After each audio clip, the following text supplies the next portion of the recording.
Muito bem, irmãos, nós estamos iniciando aqui o nosso estudo de 2 Coríntios, né? Já vimos 1 Coríntios, também vimos Romanos, né? E agora 2 Coríntios. Nosso interesse é chegar às cartas paulinas todas, né? Então, vamos seguir, porque o estudo nosso é temático, né? A abordagem de toda a carta, né? No início nós temos a saudação, que é o verso 1 e 2, eu estou com a Bíblia aberta aqui, você pode acompanhar comigo. E na saudação, Paulo diz, né, que ele está escrevendo e o irmão Timóteo, então são os dois, falando à igreja de Deus que está em Corinto e a todos os santos em toda a Acaia, graça a vós outros e paz da parte de Deus nosso Pai e do Senhor Jesus Cristo, né? Ele está escrevendo para pessoas numa região, dentro da região, mas, apesar dele fazer isso, nós também somos cristãos e nós também somos recebedores da carta. Então, eu peço que você se inclua, né? Se inclua nesse projeto de Paulo e se sinta participante como um dos endereçados, né? É assim que nós olhamos para essa carta também, vendo a questão vocal, mas vendo para nós também, ok? Sempre aplicando para nós.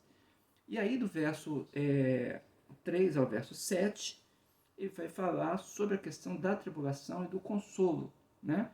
Ele apresenta Deus dessa forma, no verso 3. Bendito seja o Deus e Pai de nosso Senhor Jesus Cristo, o Pai de misericórdias e Deus de toda a consolação. Então, esse jeito de apresentar, no verso 4 diz, e Ele que nos conforta em toda a nossa tribulação, já é uma apresentação também do tema. Essa forma de ele se referir a Deus mostra que ele está dizendo sobre assuntos sensíveis, né? E ele está clamando pela misericórdia de Deus e também dos irmãos aqui que vão receber essa carta, né? E ele vai dizer isso até o verso 7, porque no verso 6 ele fala, se somos atribulados, é para o vosso conforto e salvação. Se somos confortados, também é para o vosso conforto, o qual se torna eficaz suportando vós com paciência os mesmos sofrimentos que nós também padecemos. Então, o que ele sofre, ele atribui também àqueles que são seus apoiadores. Como nós aqui que estamos no campo missionário, eu estou aqui falando da Ásia, né? Então, o que acontece conosco? A luta que nós temos, os nossos apoiadores têm a mesma luta, eles são enviadores, né? Eles que nos enviam, que nos apoiam, que nos suportam. Então, é essa abordagem que Paulo nos dá. Aí ele vem no verso 8 até o verso 11, falando sobre a aflição, que ela na verdade é uma aflição mortal, né? Essa aflição não segue com a gente a eternidade e ela é uma coisa para esse tempo presente. Então no verso 8 até o verso 11, ele fala bem assim, porque não queremos, irmãos, que ignoreis a natureza da tribulação que nos sobreveio na Ásia, porquanto foi acima das nossas forças, a ponto de desesperarmos até da própria vida. Às vezes algumas pessoas comentam esse texto e dizem que Paulo tentou a morte ou desejava o suicídio. Isso é uma abordagem muito estranha. Estranha até o caráter de Paulo e o caráter das Escrituras. O que Paulo está dizendo é que foi muito difícil. Ele falou assim, a esperança faltou até para a própria vida. É quando a gente pergunta, eu já me perguntei, né, Senhor, é esse o momento que o Senhor vai me levar? Né? Os momentos de estar diante de armas, os momentos de estar diante de dificuldades, né? E aflições muito grandes, eu falo, Senhor, é com essa aflição que o Senhor quer que o seu servo glorifique a Ti? Então, esse momento é o momento de Paulo, é assim que ele se refere. E ele fala bem assim, verso 9, contudo, já em nós mesmos tivemos a sentença de morte. Então, a ideia dele é bem assim, se eu tenho a sentença de morte, eu não confio mais em mim mesmo, né? Não estamos confiando em nós, mas em Deus que ressuscita dos mortos. Então, essa é uma abordagem muito boa, porque ele diz bem assim, se o que eu espero dessa vida é a morte, então eu espero em Deus, porque eu não espero dessa vida, eu espero que vem adiante, né?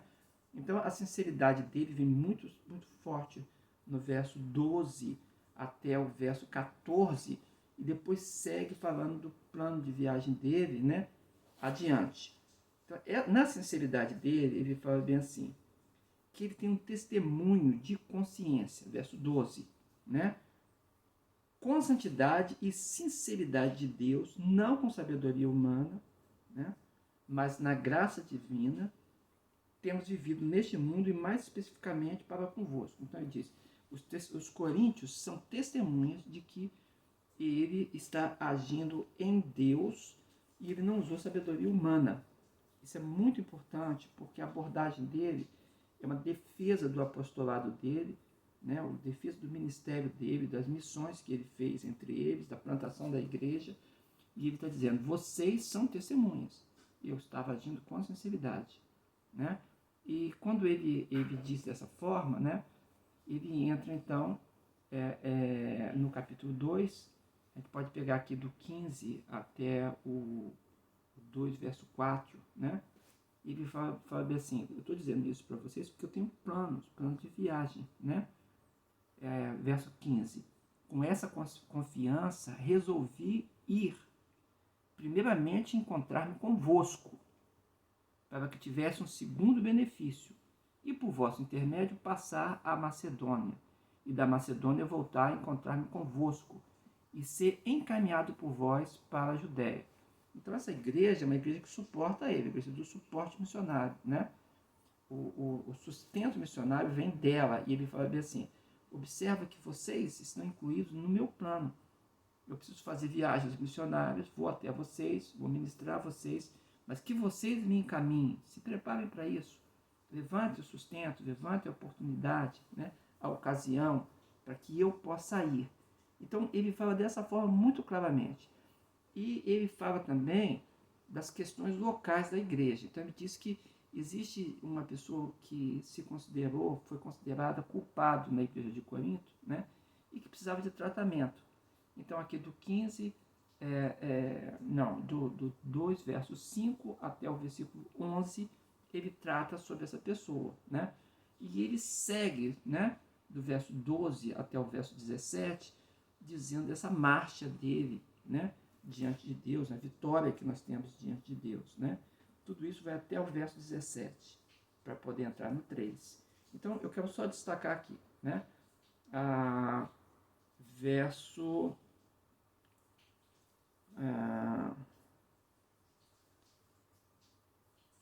21, ele fala bem assim, mas aquele que nos confirma convosco em Cristo e nos ungiu é Deus, que também nos selou e nos deu penhor do Espírito em nosso coração. Uma palavra bem forte dele, né? Porque ele está falando bem assim, eu falo pelo Espírito a quem tem o Espírito. Eu falo para vocês. Deus colocou um penhor em nós. O que é um penhor? O penhor, nesse contexto aqui, é a primeira parcela de um pagamento, o sinal de um pagamento. Né? É uma palavra técnica usada em comércio e em contratos. Então ele diz bem assim, Deus já deu o penhor, que é o Espírito Santo. Por que deu esse penhor? Porque a salvação ela será completada, né? Então, o que Deus garante para nós que ele vai chegar a completar, vamos chamar assim, de todo o pagamento, né? Tudo aquilo que ele prometeu, contratual, o que ele nos dá como sinal de garantia? O primeiro pagamento é a dádiva do Espírito Santo em nós. Então, dessa forma é que o apóstolo se coloca e ele diz aqui, né, que a vinda dele, né, a ida dele, no verso 24, não que tenhamos domínio sobre a vossa fé, mas porque somos cooperadores de vossa alegria, porquanto pela fé já estáis firmados. Então ele diz bem assim, nós temos o Espírito, nós discernimos pelo Espírito e nós podemos tratar então do nosso coração. Tudo isso está no capítulo 1. Aí quando ele entra no 2 aqui, e fala da administração, fala das coisas que acontecem, né? Eu falei aqui da caminhada vitoriosa. Vamos para o verso 12 ao 17. Olha como ele fala. 12. Ora, quando cheguei a Troade para pregar o Evangelho de Cristo, e uma porta se me abriu no Senhor, então ele viu ocasião, né, de pregar o evangelho. Ele fala, mas eu não tive tranquilidade no meu espírito porque não encontrei o meu irmão Tito. Nessa carta ele vai encaminhar Tito até aos Coríntios. Então ele está dizendo que Tito é importante para ele, né? Ele fala assim, por isso despedi-me deles, parti para Macedônia. Aí ele fala assim, então é isso que está acontecendo, né? Eu estou realizando a obra de Deus, eu tenho cooperadores, os cooperadores são preciosos para mim e devem ser preciosos para vocês também. E vem seguindo com o que aconteceu com ele, né? E no verso 17 ele fala assim, porque nós não estamos, como tantos outros, mercadejando a palavra de Deus. Antes, em Cristo, é que falamos na presença de Deus com sinceridade da parte do próprio Deus. Por que ele diz isso? Porque o assunto da carta, é a carta mais emocional de Paulo, né? Assunto de coração mesmo, ele apresenta então que existem pessoas mercadejantes, existem pessoas que acusavam Paulo, né? Que eram contrários a Paulo, estavam na igreja de Corinto. E Paulo vai tratar diretamente esse tema difícil nessa carta, né? Dos opositores. Então ele está sempre comparando aqui o ministério dele com esses que estão se aproveitando da igreja e não realizando a obra de Deus, né? Então é assim que o capítulo 2 desenrola esse assunto, né? E ele entra no capítulo 3, então, né? Falando da igreja em Corinto, dizendo que ele mandou uma carta para eles, tem uma carta enviada, né? E ele fala que eles deviam entender, então, que ele estava nesse projeto de viagem, mas que ele tem um ministério de glória. Olha a defesa ministerial dele. Ele vai comparar o ministério dele com o ministério que teve Moisés, né? E é interessante essa abordagem dele, né? Capítulo 3, verso 4 em diante. E é por intermédio de Cristo que temos tal confiança. Não que por nós mesmos sejamos capazes de pensar alguma coisa, como se partisse de nós.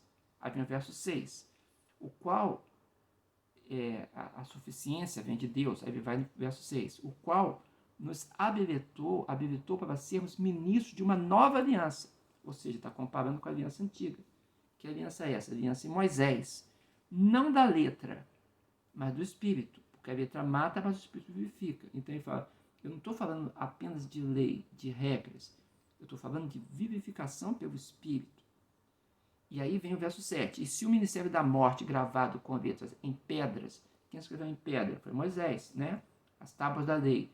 Se esse ministério se revestiu de glória, né? Porque a lei dizia, né? Se você faz, você vive. Se você não faz, você morre, né? Ele fala, mas tinha glória, claro que tinha glória, porque foi assim que Deus encaminhou o coração dele, né? A parte tanto ética quanto doutrinária de Israel, né? E ele diz bem assim, a ponto de que os filhos de Israel não podiam fitar a face de Moisés, por causa da glória no seu rosto, ainda que desvanecente, porque o brilho foi acabando, né? Mas o brilho que vem da glória de Deus pela obra do Espírito Santo do coração é permanente, não acaba nunca. Então, é assim que ele diz, né? Porque se o ministério da condenação foi glória, em muito maior proporção será glorioso o ministério da justiça, porque, na verdade, o que outrora foi glorificado, nesse respeito, já não resplandece. Então ele diz, o resplendor de Moisés acabou, né? Com o próprio Moisés, né? Mas de quem segue a Deus por fé na glória e na graça é o renovar do Espírito Santo. Então é dessa forma que ele fala do serviço de Moisés, do capítulo 3, verso 4 ao 11, e depois da nova aliança, do verso 12 ao verso 18, né? E ele fala da aprovação, então, do ministério dele, né? No capítulo 4, verso de 1 a 6. Pelo que, tendo esse ministério, segundo a misericórdia que nos foi feita, não desfalecemos, pelo contrário, rejeitamos as coisas que por vergonhosas se ocultam, não andando com astúcia, nem adulterando a palavra de Deus. Antes recomendamos-nos a consciência de todo homem na presença de Deus. Então ele diz, nosso ministério é claro, é lúcido, né? E é recomendado à consciência. Ou seja, não é apenas uma questão de mistério, igual os gnósticos faziam, né? Esse é mistério, isso é uma chave de interpretativo, um dia você saberá, recebe os segredos para depois descobrir como é que é. Nada disso. Ele diz, é um mistério de glória, é um mistério de revelação, e é apresentado diante dos homens e na presença de Deus. E é com essa força que ele vai adentrar nessa carta, né? Toda essa parte é uma parte bem introdutória, né? Porque aí ele vai, então, cada vez mais avançando, né? Ele fala, então, na morte do ser humano, a morte exterior, mas que dentro do coração, né? Nós temos a renovação pelo o Espírito no homem interior. Capítulo 4, verso 16 a verso 18, né? E ele fala assim, então eu tenho certeza que as coisas estão ocorrendo, né? E o que está ocorrendo? Ele fala, a aproximação da morte, o ministério segue, a vida segue, mas tem um momento em que o servo de Deus é glorificado com a sua morte, né? E Paulo fala disso, porque ele está diante de dificuldades. Capítulo 5, de 1 a 10, ele vai dizer bem assim, sabemos que se a nossa casa terrestre desse tabernáculo se desfizer, temos da parte de Deus um edifício, casa não feita por homens, eterna nos céus. Então, ele compara, né, o corpo a uma tenda, a um tabernáculo, uma casa, uma habitação. Né? Habitação de quê? Da consciência, da mente, do espírito humano. Né? Na verdade, alguns pensam que existe uma divisão aqui. Não existe divisão. A gente se expressa pelo corpo. O corpo somos nós somos corpo e também somos parte espiritual. Né? Então, quando ele diz isso, ele está falando assim, existe um momento em que a gente se desgasta. E quando se desgasta, vem a morte. É somente isso que ele quer dizer. E é assim que ele encaminha, então, essa certeza, né, do capítulo 5, de 1 a 10, mas seguindo também adiante, né, de 11 a 13, ele fala sobre os maus entendidos, que poderia ser um mal entendido sobre o trabalho dele, e de 14 a 21, né, ele diz que a cruz de Jesus vou chamar de padrão, né, é o padrão para o serviço que se faz no apostolado dele. Quer ver? 5, de 14 a 21. Pois o amor de Cristo nos constrange, julgando nós isto, um morreu por todos, logo todos morreram. Né? Então, Jesus nos representou, a morte dele é vicária, morte substitutiva pelos nossos pecados. Ele morreu por todos, para que os que vivem não vivem mais para si mesmo, mas para aquele que por eles morreu e ressuscitou. Então a gente vive agora por Cristo, que nos deu a vitória através da sua morte e ressurreição. Assim que nós daqui por diante a ninguém conhecemos mais segundo a carne, porque nós não vivemos discernindo as coisas pela carne. É isso que ele quer dizer. Então nós discernimos como? Discernimos pelo Espírito. Conhecemos segundo a carne, e se antes conhecemos Cristo segundo a carne, já agora não o conhecemos deste modo. Ele diz no verso 16. Alguém pode ter tido informação de Cristo, né, antes de se converter, como Paulo, que era um perseguidor do Evangelho. Né? Mas agora, como nós conhecemos a Cristo? Da mesma forma? Não, de jeito nenhum. Nós agora conhecemos a Cristo pela convivência e pelo relacionamento com Ele. É assim que nós entramos no capítulo 6. E quando chegamos no 6, Paulo vai novamente falar sobre essa questão do apostolado, né? Do verso 1 até o verso 10. Né? Então ele diz o quê? E nós, na qualidade de cooperadores com ele, também vos exortamos a que não recebais em vão a graça de Deus. Então nós estamos cooperando com Cristo, né? Da parte de Deus. Ele fala, não recebais em vão a graça que foi dada. Ou seja, não torne a graça de Deus barateada, entendeu? Tornar ela inútil, como se o que Deus fez na cruz, em Cristo, pagando com o seu próprio sangue, não significasse nada. Para alguns, a graça é uma desculpa para fazer qualquer coisa. Paulo fala, não a receba em vão. Né? No tempo da oportunidade, verso 2 do 6, no tempo da oportunidade, eu te socorri, no dia da salvação. E agora o tempo é sobremodo oportuno, porque agora, nesse dia, é o dia da salvação. Ele fala, então, como é que a gente vai agir? Se cada dia é o dia da salvação, não é só aquele em que nós somos salvos, mas é todo dia, é o dia da salvação para nós, ele fala, então não vamos andar com escândalo em coisa alguma, para que o ministério não seja censurado, ele fala no verso 3, né? E a censura do ministério é isso, é quando alguém anda com escândalo, o testemunho é ruim, e as pessoas não falam mal dele apenas, falam mal do ministério, falam mal de Cristo. A pior coisa que tem é o mau obreiro, né? Porque o resultado disso é sempre afastamento de pessoas e fechamento de portas, né? Para a pregação do Evangelho. Então, Paulo, no capítulo 6, de 11 a 13, ele encaminha, então, um pedido para a igreja, né? Observa só, ele diz bem assim, para vós outros, ó coríntios, abrem-se os nossos lábios, alarga-se o nosso coração, não tendes limites em nós. Ele fala assim, ué, se eu sou preso por causa do ministério, se eu sofro, se eu sou açoitado por causa do ministério, né? Qual é o limite que tem de Paulo para a igreja? Nenhum.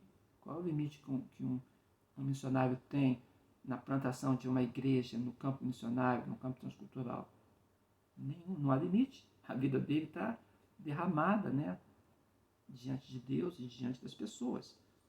Ele fala no verso 13, ora, como justa retribuição, falo-vos como a filhos, dilatai-vos também. Fala, se eu estou fazendo o máximo possível para vocês, será que vocês não podem também fazer o máximo possível em relação ao apóstolo? Apóstolo aqui você entende missionário, né? Porque a melhor tradução de apóstolo para os tempos modernos é o trabalho do missionário. Eu falo do missionário que tem liberdade de plantar igreja, liberdade de trazer obreiros, treinar obreiros, consolidar pastores, entende? Nesse termo, né? Se é um missionário limitado que não pode fazer nada no campo, não é o trabalho missionário, é apostólico, né? Mas se ele tem liberdade de trabalhar no campo, né?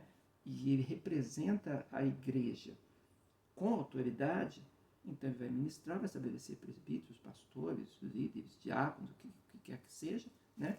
E estabelecer em nome da igreja para que a igreja seja multiplicadora. Então ele fala assim, se eu coloquei a vida inteira nisso, será que vocês não podem botar um pouco também da vida de vocês nisso? Né? É assim que ele diz, né? Então, ele fala que a igreja deve ser purificada. Isso é uma exigência. Aqui no capítulo 6, de 14 em diante, até o 7, capítulo 1, ele fala sobre isso, sobre a purificação da igreja. E aí, no capítulo 7, ele fala que existe necessidade de uma reconciliação, né, com a igreja de Coríntios, porque ele falou coisas fortes para ele, né? Olha o capítulo 7, vou ler a partir do 2. Acolhei-nos em vosso coração, a ninguém tratamos com injustiça, a ninguém corrompemos, a ninguém exploramos. Não falo para vos condenar, porque já vos tenho dito que estáis em nosso coração para junto morrermos e vivermos, que foi o final do capítulo 6. Muito grande é a minha franqueza para convosco, e muito me glorio por vossa causa. Sinto-me grandemente confortado e transbordante de júbilo em toda a nossa tribulação. Aí ele então, no verso 5 diante, vai falar de Tito. Ele vai falar assim, então eu vou encaminhar para vocês Tito. Cuidem deles, cuide de Tito. Tito vem com uma equipe, cuide da equipe missionária que está junto com ele, né? Então ele vai entrando aqui no capítulo 7, até o verso 7, né? E depois de 8 a 12, né? Ele vai falar que essa carta que ele está escrevendo, ele fez ela com lágrimas. Esse é o coração do apóstolo, né? Do 8 ao 12 ele diz isso. Ele fala que ele tem uma alegria muito grande em Tito, que é um grande obreiro, companheiro dele, um colaborador especial de Paulo, e fala, recebam esse obreiro, né? Então, no verso 8, ele diz que tudo isso está acontecendo e ele espera que eles tenham esse entendimento. Paulo tem uma gratidão, né? No verso 8, capítulo 8, de 1 a 6, ele fala que foi levantado ofertas para as igrejas da Macedônia, né? E ele é grato, porque isso é de Deus, né? Uma igreja queira ajudar outra igreja, né? E ele fala de uma expectativa que ele tem, né? Em dirigir-se a Corinto, né? E chegar lá. É o verso 7 ao verso 15. Ele fala bem assim: como, porém, em tudo manifestais superabundância, tanto na fé, na palavra, no saber, em todo cuidado e em nosso amor para convosco, assim também examudeis essa graça. Não falo na forma de mandamento, mas para provar pela divergência de outros a sinceridade do vosso amor. Pois conheceis a graça do nosso Senhor Jesus Cristo, sendo rico, se fez pobre por amor de vós, para que pela sua pobreza vos torneis rico. E nisso dou minha opinião. Olha que coisa bonita. Pois a vós outros, que desde o ano passado principiaste não só na prática, mas também o querer, convém isto: completai agora a obra começada. Então, essa é a exortação de Paulo. Nós vamos seguir aqui mais adiante, eu vou parar aqui um pouco para você meditar nisso, e seguimos no segundo vídeo, completando essa mensagem.